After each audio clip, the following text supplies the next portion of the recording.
Okay, we're going to go ahead and get started if you're ready, Christina. All right, hello everyone. My name is Christina and I'm with Servicers Web. We are a digital marketing agency, and we've also in the last couple of years started developing software products for the appliance repair industry. I'm going to go over the service library today to show you just some tips on searching, how to request documents, how to update some of the settings on your profile to make sure that you are utilizing the service library the best way that you can. The first thing I'll go ahead and do is start as though you were not logged in on the website and you were trying to access the library. So if you're not logged in as a member and you access the website, you'll know that you're not logged in because you're going to see a different menu than you will see if you are a logged in member. So under benefits, the service library link is right under the benefits drop down menu here. If you were to click on that, it would bring you to our page about the service library, but not the actual search itself. So if you ever land on this page, you're going to want to click search the library to get over to the member area. And then of course, it's going to prompt you to log in if you're not logged in. So that way you can access your member benefits, because this service library is for members only. Let me grab my password right quick.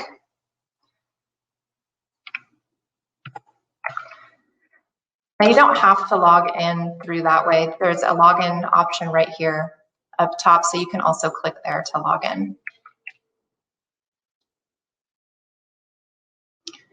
Okay, and then once you get logged in, it's going to unlock the actual search piece of the library so that you can access the place that you search and all of your settings here.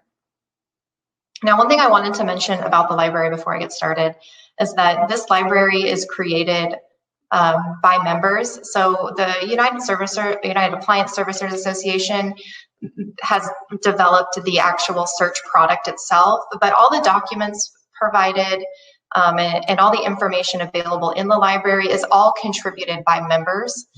So the library is only going to be as good as the documents contributed by the membership.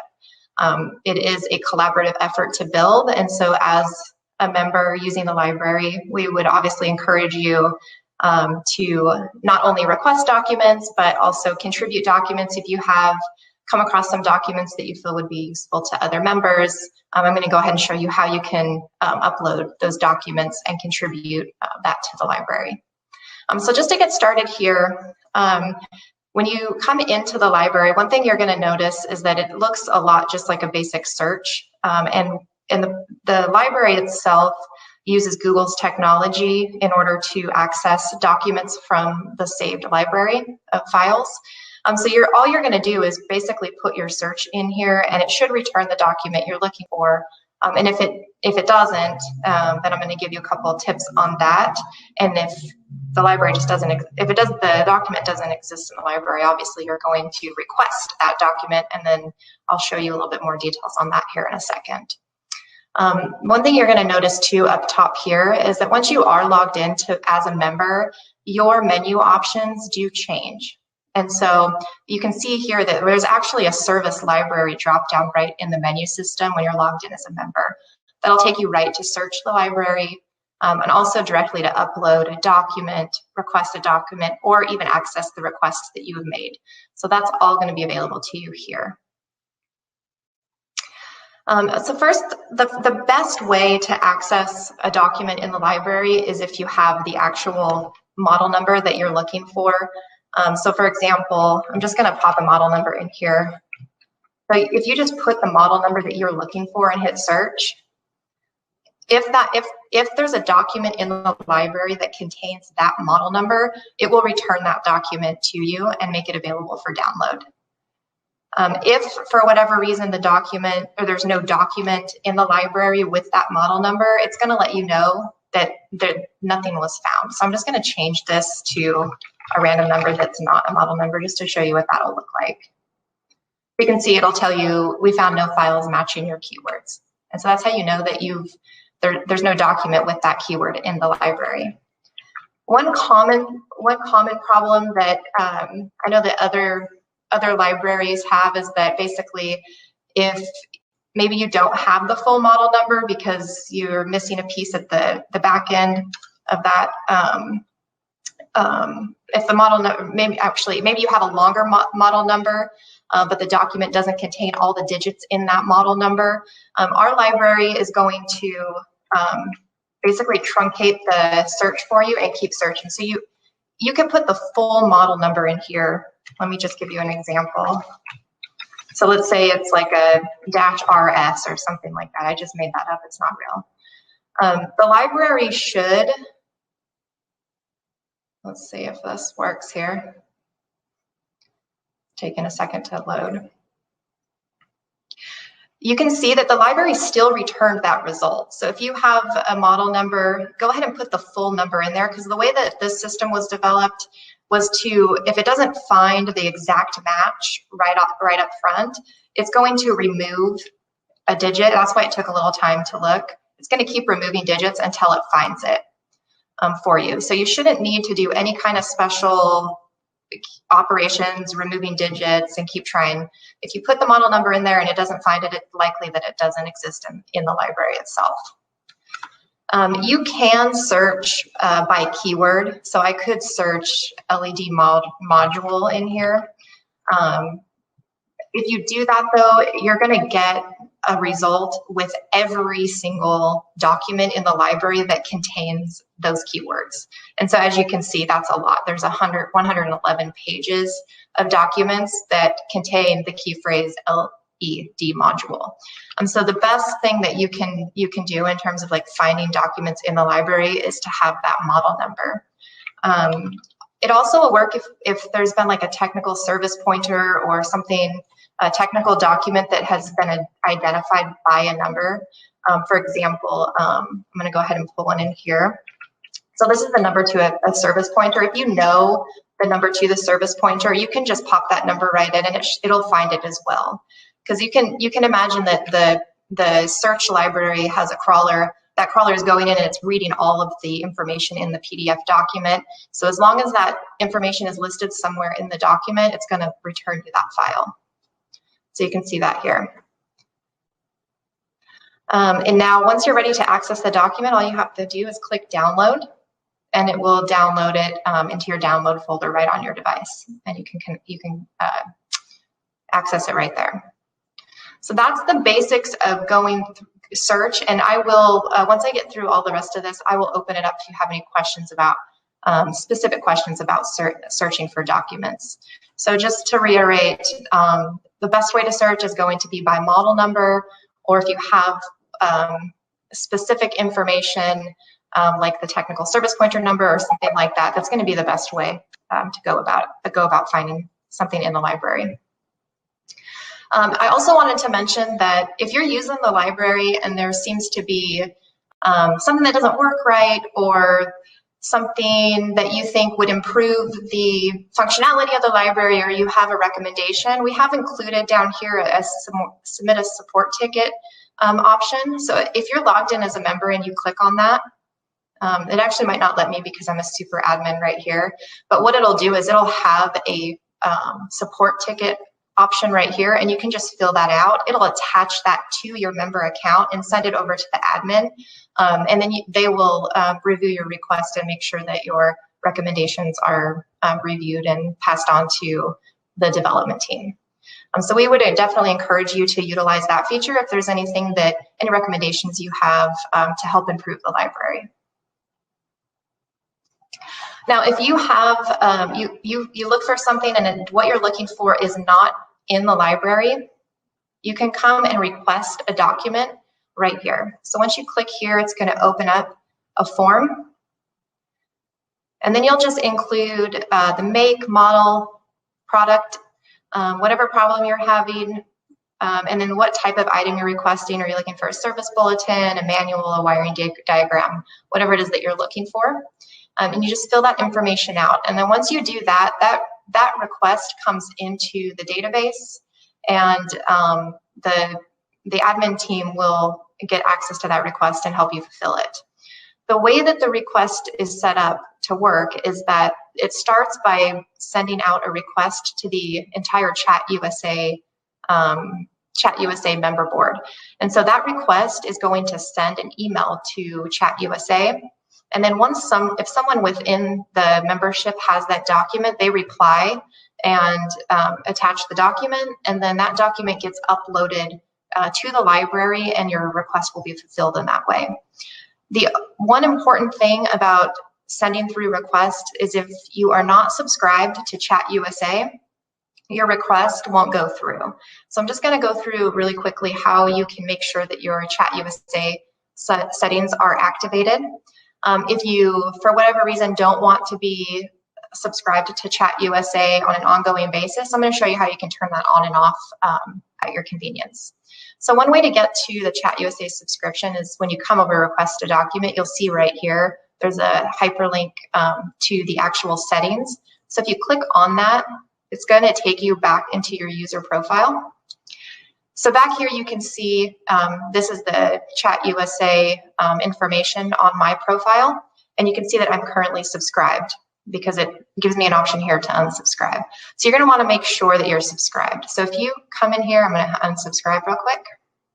If you come in here and you see that it says subscribe, that means you're not subscribed to it, and you want to go ahead and click subscribe to make sure that you've activated your membership to Chat USA before you send through your request.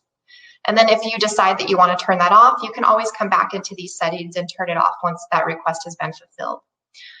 You can also access your Chat USA settings under your account dropdown.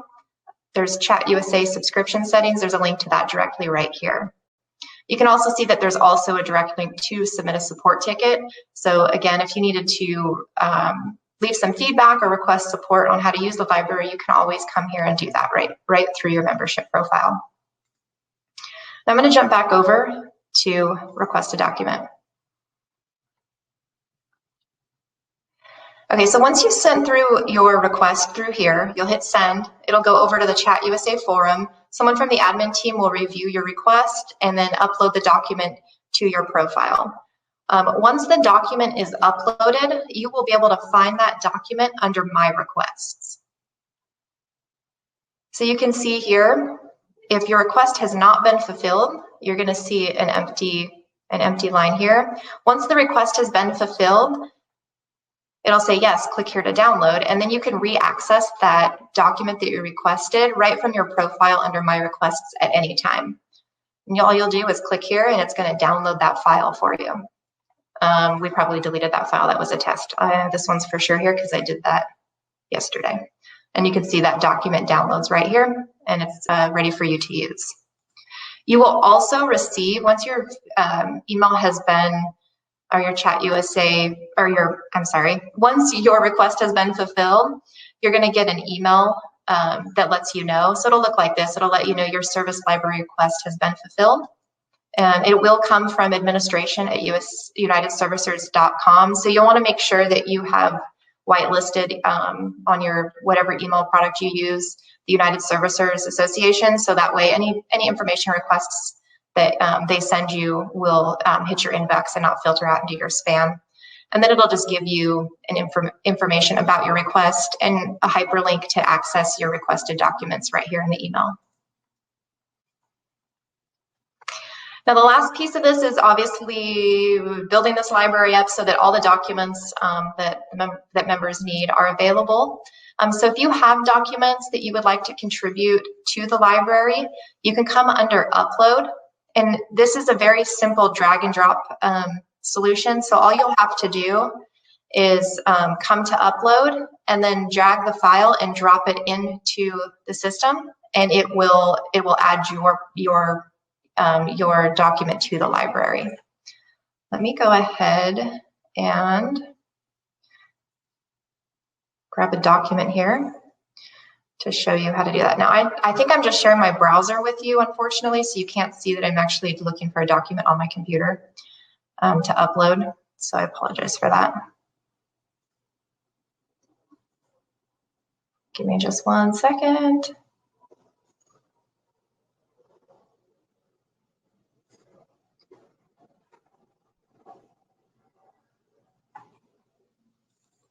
Okay, I'm just going to go ahead and upload an image for now. So you can just drag it off of your computer, and I just dragged it off of my desktop, and then I just am dropping it here. And so once you can drop multiple files here. Once you have dropped them in there,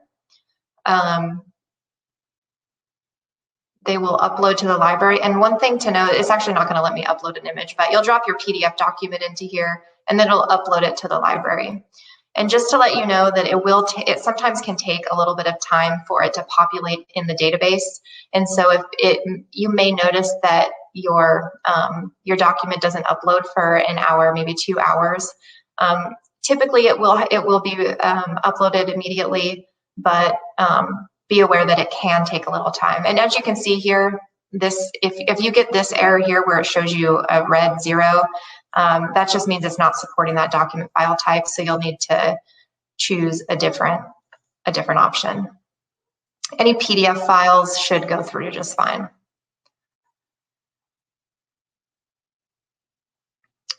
All right, other than that, that pretty much covers how to utilize the library. If anyone has any questions, please go ahead and submit those. Are we doing that in the chat box, or are you opening up volume?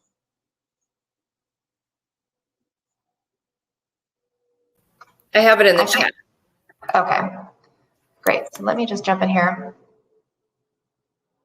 I have no interest in subscribe. Okay, so if you, no, you can access, okay, so this question comes from George, and he's wondering, suppose I needed a document, but I have no interest in subscribing to Chat USA. That is a great question, because you know, maybe you don't want all the emails coming into your inbox. And then he asks, you can only access documents if you subscribe to Chat USA. No, you can access documents without being a USA subscriber. So just to clarify, the reason that you would want to subscribe to Chat USA is so that your request goes out to the entire membership. And the best way we found to do that is to send that request to Chat USA. And the email just simply says that someone is looking for a document and requests anyone who might have it to upload that document or respond by email. So if you don't want to subscribe to Chat USA, your request will still come through. It just won't deliver out to the membership. So there might be a little delay in how quickly the association is able to find a member able to contribute that document. So ensuring that you're subscribed to Chat USA is going to make your request, or is going to help your request get fulfilled quicker. One way around that is if you're wanting to request a document, you can just pop over to your Chat USA subscription settings, located either in this hyperlink, or you can come to my account to find those settings. You could just turn it on like this.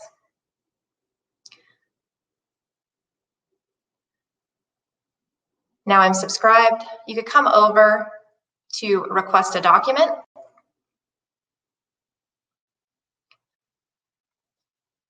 Go ahead, go through, submit your request, and then go ahead and unsubscribe. And then you won't need to know if people are responding to that email, simply because it's going to go to the membership. And if someone replies to that, the admin will see that someone has replied, and they'll be able to take care of that request for you.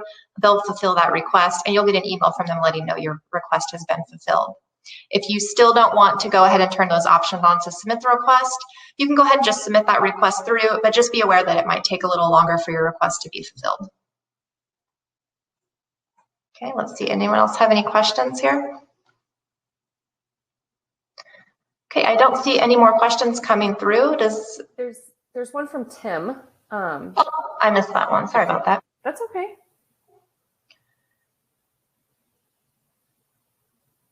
Okay, so if you were just to search like Whirlpool LED, will that shorten the search? So I'm not 100% sure what you mean by that, but let me just go ahead and give you an example. So if you were to put,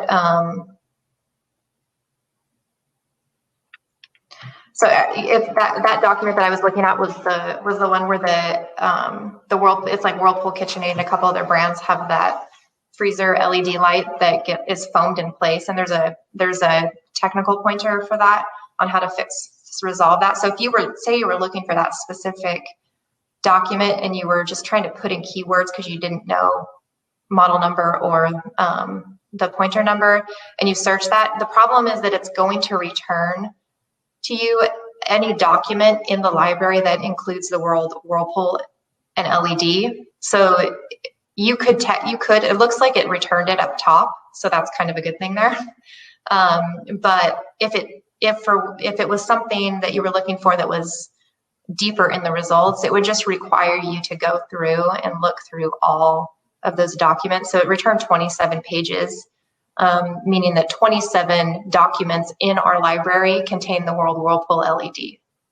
So that it's best if you can search by model number, just to make the documents that you're having to look through the list a lot shorter. Does that answer your question, Tim? Can you let me know? Okay, well, I hope that answered your question. If it doesn't answer your question, you can always submit a support request and we can answer it there. Oh, there's a few up top. Oh, yes, okay. I'm looking at it backwards. I'm looking at the requests from the bottom, I see now. Okay, good, thank you. Are commercial appliances also included in the library? So I'm not 100% sure whether that's a yes or a no, but if members have contributed documents about commercial appliances, then yes. So if there's a commercial appliance you're looking for a technical document on, and if you don't find it in the library, go ahead and submit the request, a document request, and there are lots of members who service commercial appliances, so there's very likely someone out there that would be able to contribute that document for you.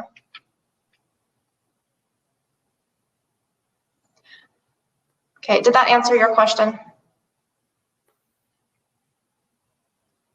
Is that request good for any document or schematics only? Wiring jam? Yeah, so it's going to return. This question is from George. He's wondering if the request is good for any document or schematics only. Is it good for wiring diagrams, service bulletins, recall info?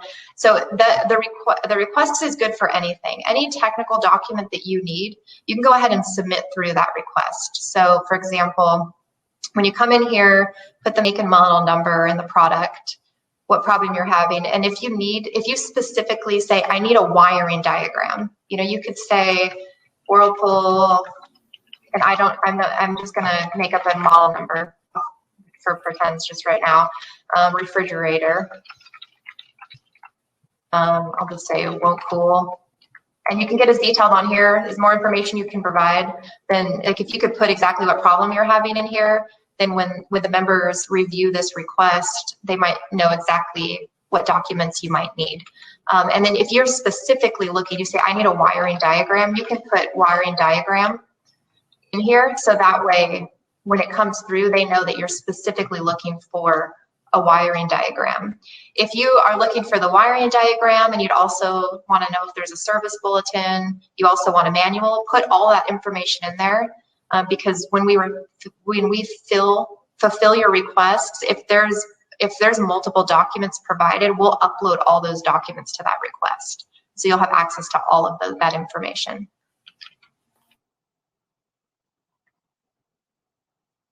George, did that answer your question about the types of documents available?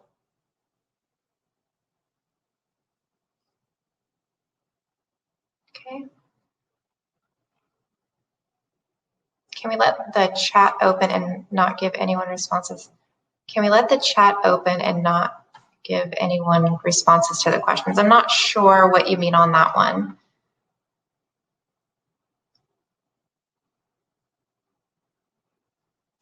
So George says, so in order to get a document, I submit a request. Stays until I get the document, and then I can. So you can subscribe to the Chat USA when you submit your request. Go submit your request, and then immediately go back and unsubscribe. You just won't get any follow-up emails from Chat USA directly, but your request will still go out to the email list. So you can do it that way. You could wait until your document request is fulfilled and then go back and unsubscribe. So that's completely up to you. However, whatever you're comfortable with in terms of like how many emails you want in your inbox, you're welcome to do that there.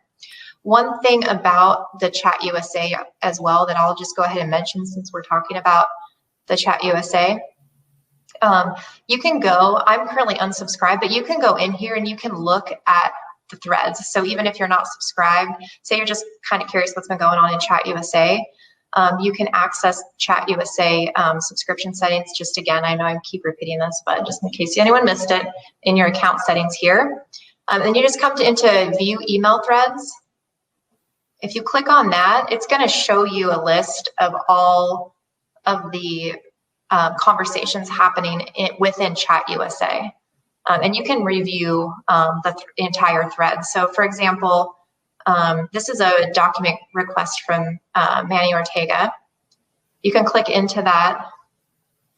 You can see, if you scroll to the bottom of the thread, it's going to show you the first email that was sent. And so this is the first email that was sent. This was Manny's request.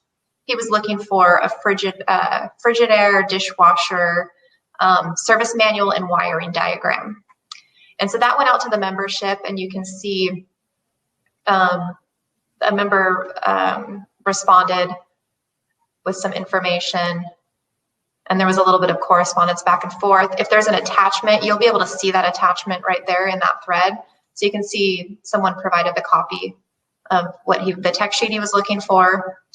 And then someone from the USA admin then, once this response came through, came in, downloaded that PDF, and then went and uploaded it to his request. So you'll receive the response from Chat USA if you're subscribed, but if not, you'll get that confirmation from the association as well.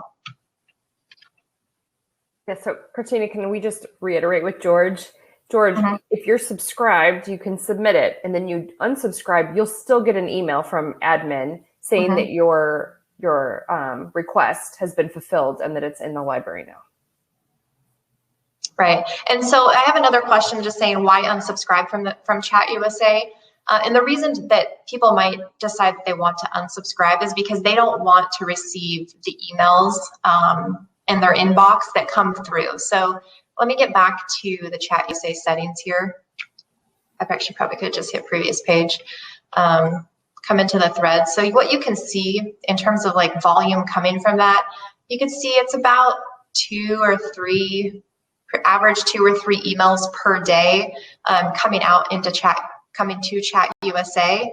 And so a lot of times it's just members asking each other for help or support on repair topics or business topics. It's going to be also including document requests from members. And so if you are subscribed to that and you don't want to see or respond or engage in those conversations, that would be the reason to unsubscribe. But we would obviously encourage everyone to subscribe to the Chat USA in order to support each other with questions about business or questions about technical documents or technical problems you're having with appliances. So it's a great resource to be subscribed to, but we understand that everyone receives a ton of emails, and if you aren't interested in receiving those, that's why you would choose to unsubscribe.